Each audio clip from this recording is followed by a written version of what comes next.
Hello to everyone, আপনারা সকলে কেমন আছেন? আমিও আমার ফ্যামিলি খুব ভালো আছি। লিটিল বোবো চ্যানেলের আরেকটি ব্লগে আপনাদের স্বাগত।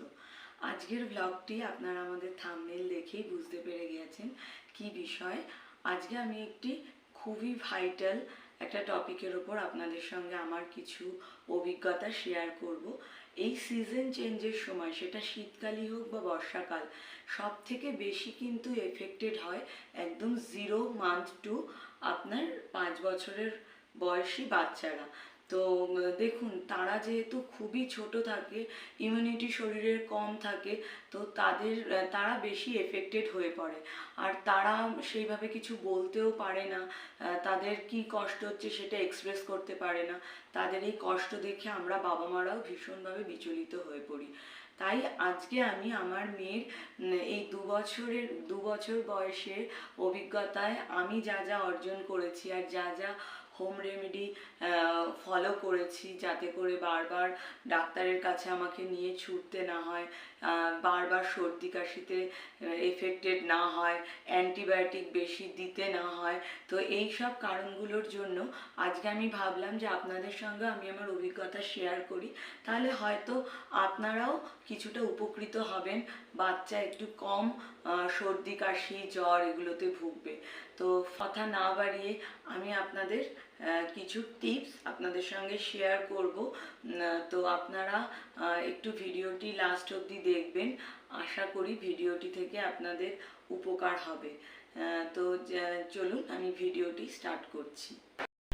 যখন থেকেই লক্ষ্য করবেন যে বাচ্চা কয়েকবার হ্যাঁচি দিচ্ছে বা তার হালকা কাশি হচ্ছে, তখন থেকেই দিনের মধ্যে যতবারই ওকে জল খাওয়াবেন সেই জলটা যেন ঈষদুষ্ণ গরম জল হয়। তাতে বাচ্চাও জল খেতে আরাম পাবে, ওর বিরক্ত হবে না জল খেতে। নর্মাল টেম্পারেচারের জল কিন্তু তখন ওরা খেতে চায় না। দেখবেন ঈষদুষ্ণ গরম জল দিলে তখন ওরা খেয়ে নেবে, ওদের রিলিফ হবে। আর এই যে জলটা, এটা এক ভাইরাসের ওপরও এফেক্ট ফেলবে। দ্বিতীয় পয়েন্টে চলে আসি, সেটি হলো বাচ্চাকে নর্মাল জলে স্নান করাবেন না, ঈষদুষ্ণ গরম জলে স্নান করাবেন, যাতে বাচ্চার শরীরে ঠান্ডাটা আরও বেশি না গাড়িয়ে যেতে পারে। এবার চলে আসি তৃতীয় পয়েন্ট, যেটা হলো ভেপার।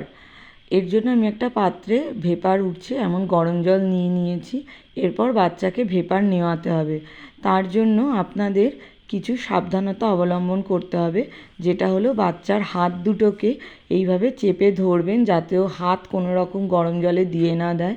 পা দুটোকে একটু সরিয়ে নেবেন এইভাবে, হ্যাঁ, এই রকমভাবে হাত পা দুটোকে চেপে ধরে তারপর ওর মাথার ওপর দিয়ে টাওয়ালটা নিয়ে এইরকমভাবে দেবেন। এইভাবে বাচ্চাকে মাথাটা একটু হালকা নিচু করে দেবেন, দিয়ে যতক্ষণ ও নিতে পারে ওকে ভেপারটা নিতে দেবেন।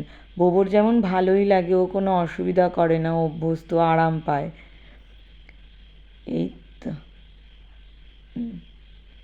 নাও মাম্মাম, আর একবার নাও, চলো।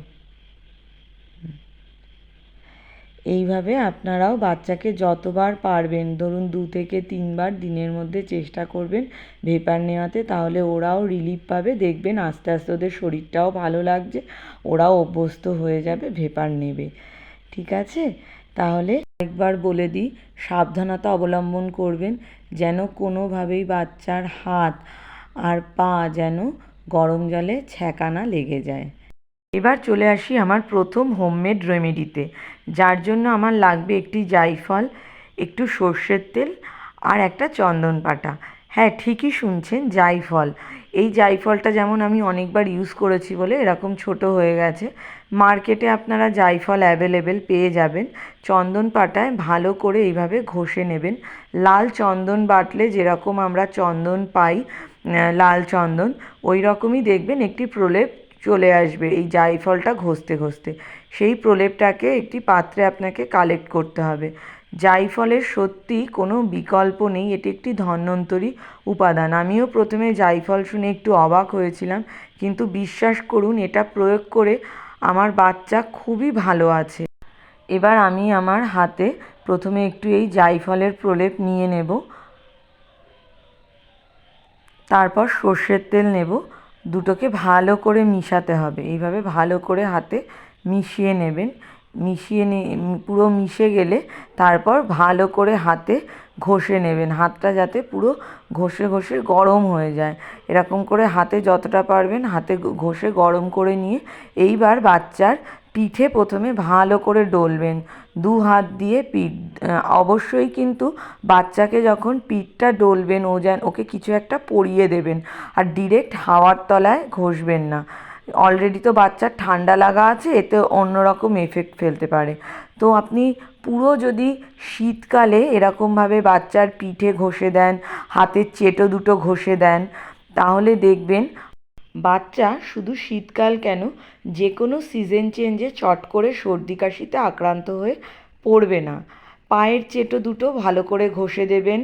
আর একটা কথা, এটা আপনি রোজ রাতে শোয়ার আগে একবার মালিশ করতে পারেন, সম্ভব হলে দিনে 2 বার। বাচ্চার গলাটা একটু এইভাবে ডলে দেবেন, একটু নাকের সামনে দিয়ে দেবেন, কিন্তু কখনো কোনো তেল বুকে মালিশ করবেন না, এতে কিন্তু ঠান্ডা বুকে জমে যায়। এরপর চলে আসি আমি আমার দ্বিতীয় হোমমেড রেমেডিতে, যেটি হলো একটি কাড়া। এর জন্য লাগছে 5-6টা রাম তুলসী পাতা। রাম তুলসী পাতা পেলে ভালো, নাহলে আপনারা নর্মাল যে তুলসী পাতা সেই তুলসী পাতাও নিতে পারেন। আর লাগছে 1 টুকরো কাঁচা হলুদ। কাঁচা হলুদ আপনি মার্কেটে অ্যাভেলেবেল পেয়ে যাবেন, এরকম একটা টুকরো নিয়ে নেবেন। আর নেবেন 1 টুকরো এরকম কেটে আদা নিয়ে নেবেন, আদা 1 টুকরো নেবেন। আর লাগছে মধু। এবার হামালদিস্তায় ভালো করে হলুদের টুকরোটা থেতো করে নেবেন। হলুদটা থেতো হয়ে গেলে যে আদার টুকরোটা নিয়েছিলাম সেই আদার টুকরোটা ভালো করে থেতো করে নেবেন। আমি এগুলো মানে কেটে নিয়েছিলাম পরিমাণ বোঝানোর জন্য, আপনারা ছোট ছোট করে ওই পরিমাণ করে কেটে নিয়ে সেটাও প্রয়োগ করতে পারেন, বা এরকম টুকরো করে একটু হামালদিস্তায় থেতেও করে নিতে পারেন। এটা পুরোপুরি আপনাদের ওপর নির্ভর করছে। আমি পরিমাপ বোঝানোর জন্য ওরকম টুকরো করে কেটে নিয়ে আপনাদের দেখিয়েছি। এবার আমার হলুদ আর আদা দুটোই থেতো করে আমার নেওয়া হয়ে গেছে। এই যে আদা থেতো আর এই যে হলুদ থেতো। এবার আমি গ্যাস ধরিয়ে দিলাম, দিয়ে ওর মধ্যে প্রথমে তুলসী পাতা দিয়ে দিলাম, তারপরে আস্তে আস্তে আদা থেতোটা পুরো এই জলের মধ্যে দিয়ে দিলাম, তারপর হলুদ থেতোটা পুরো দিয়ে দেব। দেওয়ার পর গ্যাসের আঁচটা একদম সিম করে বসিয়ে দেবেন, যতক্ষণ না তুলসী পাতা, হলুদ আর আদার এক্সট্র্যাক্টগুলো এই জলের সঙ্গে মিশে যাচ্ছে। যখন দেখবেন পুরো এরকম টকবক করে ফুটছে, তখন বুঝবেন যে সমস্ত এক্সট্র্যাক্ট একসঙ্গে মিশে গেছে। এবার পাত্রটাতে একটা কিছু ঢেকে দেবেন, দিয়ে এইভাবে ঠান্ডা করে নেবেন। একেবারে জলের মতো ঠান্ডা করবেন না, ঈষৎ উষ্ণ গরম অবস্থায় একটা গ্লাসে ছাঁকনি দিয়ে ছেঁকে কালেক্ট করবেন। তারপর এর সঙ্গে মধু মেশাতে হবে। মধু এখানে একটি বিশেষ ভূমিকা পালন করছে। যত ভালো মধু হবে তত তাড়াতাড়ি রিলিফ পাবে বাচ্চা, তত তাড়াতাড়ি সেরে উঠবে। যাই হোক, এবার মধুটা ভালো করে মিশিয়ে নেবেন। আর এই মিশ্রণটি কোনো সময় ফ্রিজ আপ করে কালেক্ট করবেন না, দিনেরটা দিনে বানিয়ে নেবেন। এবার আসি পরিমাণে, কতটা পরিমাণ বাচ্চাকে এটি খাওয়ানো যেতে পারে বা খাওয়াবেন। যদি বাচ্চার বয়স 1 বছরের মধ্যে হয়, তাহলে বাচ্চাকে এই রকম চামচ বা নর্মাল যে টেবিল স্পুন হয় সেই টেবিল স্পুনের 1 স্পুন দিনে একবারই দিন, তাই তাদের পক্ষে যথেষ্ট। বাচ্চার বয়স 1 বছরের ওপর থেকে 2 বছরের মধ্যে এই রকম চামচ বা নর্মাল টেবিল চামচের 1 চামচ করে দিনে 2 বার দিন। 2 বছরের ওপর থেকে 5 বছর বয়স অবধি বাচ্চাকে এই রকম চামচ বা নর্মাল টেবিল চামচের 1 চামচ করে দিনে 3 বার খাইয়ে দিন। দেখুন বাচ্চা খুব তাড়াতাড়ি রিলিফ পাবে। এরপর আমি চলে এসেছি আমার থার্ড অ্যান্ড লাস্ট হোমমেড রেমেডিতে, যার জন্য লাগছে নিম পাতা। নিম পাতাগুলোকে আপনি যখন কালেক্ট করবেন ভালো করে জলে ধুয়ে পরিষ্কার করে একটু শুকনো করে নেবেন। নিম পাতার মধ্যে যেন জল না থেকে যায়, একদম শুকনো করে তবে নিম পাতাটি কালেক্ট করবেন এই রকমভাবে। তারপর নেবেন রসুন, রসুনটা খোসা সমেতই নেবেন, খোসা ছাড়াবেন না। আর নেবেন কালো জিরে। কালো জিরে কিন্তু খুব ভালো একটি সর্দি কাশি নির্মূল করার উপাদান, আমরা সবাই জানি। আর নেবেন জোয়ান। জোয়ান কিন্তু কোনো রকম নুন মেশানো না হয়। এরপরে যে রসুনগুলো আমি রেখেছিলাম সেগুলোকে একটু হামালদিস্তায় থেতো করে নেব। খোসা সমেত রসুনগুলো একটু থেতো করে নিলাম। নেওয়ার পর একটি সসপ্যানে আমি সর্ষের তেল নিয়ে নিয়েছি। সর্ষের তেল যত ভালো হবে ততই ভালো। আর এর সঙ্গে এবার আমি রসুন থেতোগুলো দিয়ে দিলাম, নিম পাতা দিয়ে দিলাম, তারপর দিয়ে দেব জোয়ান, জোয়ানের পর দিয়ে দেব কালো জিরে। আর একটা কথা বলে রাখি, এর মধ্যে অনেকেই ভাবতে পারেন নিম পাতার কী কাজ। অনেকেই রসুন, জোয়ান বা কালো জিরের কথা শুনেছেন। আমি নিম পাতাটা এই কারণেই দিই তেলের মধ্যে, কারণ সর্ষের তেলে অনেকেরই অ্যালার্জি হতে পারে। আর নিম পাতা একটি অ্যান্টি অ্যালার্জেটিক উপাদান। নিম পাতা দিলে কিন্তু আপনার বাচ্চার যদি সর্ষের তেল থেকে কোনো রকম র্যাশ বেরোনোর সমস্যা থাকে বা অ্যালার্জির সমস্যা থাকে, নিম পাতাটা দেওয়াতে সেই সমস্যা কিন্তু বাচ্চার আর হবে না। আর এটাকে কখনোই কিন্তু ওভারকুকড হতে দেবেন না। যখনই দেখবেন রসুনগুলো হালকা লালচে ভাব এসে গেছে তখনই গ্যাসটা বন্ধ করে দেবেন। আর এটাকে সিম করে করে এরকম নেড়ে নেড়ে এটাকে জাল দেবেন, যাতে ওভারকুক না হয়ে যায়, তাতে কিন্তু গুণ চলে যাবে। এরপরে ঠান্ডা করে নেবেন। এই তেলটি আপনি যতটা ইচ্ছা পরিমাণে আপনি করে জমিয়ে রাখতে পারেন, এটাতে কোনো অসুবিধা নেই। আপনি যতদিন ইচ্ছা এটাকে একটি পরিষ্কার পাত্রে এইভাবে ছেঁকে কালেক্ট করে রাখুন। যখন বাচ্চাকে মাখাবেন, থ্রু আউট দ্য ইয়ার মাখাতে পারেন। যখন মাখাবেন একটা পাত্রে তুলে নিয়ে ভালো করে হাতে ঘষে গরম করে, বা মাখানোর আগে এই শিশিটা বা যে পাত্রে রেখেছেন সেটাকে একটু রোদে রেখে হালকা গরম হলো সেই তেলটা গরম গরম বাচ্চাকে সারা গায়ে, যেরকম পিঠে হোক, হাতের চেটো, পায়ের চেটো, গলায় ভালো করে মাখাবেন। যখন দেখবেন বাচ্চার অলরেডি ঠান্ডা লেগে গেছে তখন এই তেলটা এরকমভাবে কালেক্ট করে নিজের হাতে নিয়ে ভালো করে হাতের চেটো ঘষে ঘষে গরম করে বাচ্চার ওপর অ্যাপ্লাই করবেন। সেই সময় কিন্তু ঘরের এসি, ফ্যান এগুলো বন্ধ রাখবেন। আর বাচ্চার গায়ে যেন একটা অবশ্যই কোনো কাপড় দেওয়া থাকে। আর বাচ্চার বুকে কিন্তু কখনো তেল মালিশ করবেন না।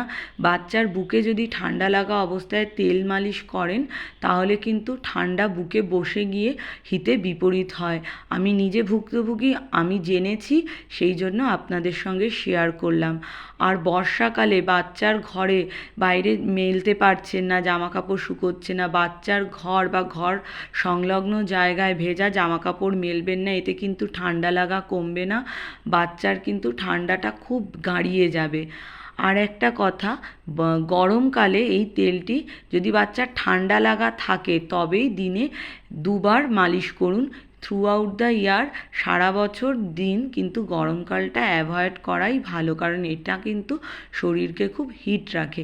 যেসব বাচ্চা খুব ঠান্ডা লাগার সমস্যায় ভোগে তাদের সারা বছর স্নানের আগে একবার করে মাখাতে পারেন। গরমকালটা অ্যাভয়েড করা ভালো, একমাত্র ঠান্ডা লাগা অবস্থা ছাড়া।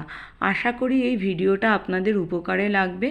আপনারা অবশ্যই ভালো লাগলে একটা লাইক করবেন, নিজের পরিবার পরিজনের মধ্যে শেয়ার করবেন, আর আমার চ্যানেলটাকে সাবস্ক্রাইব করে দেবেন।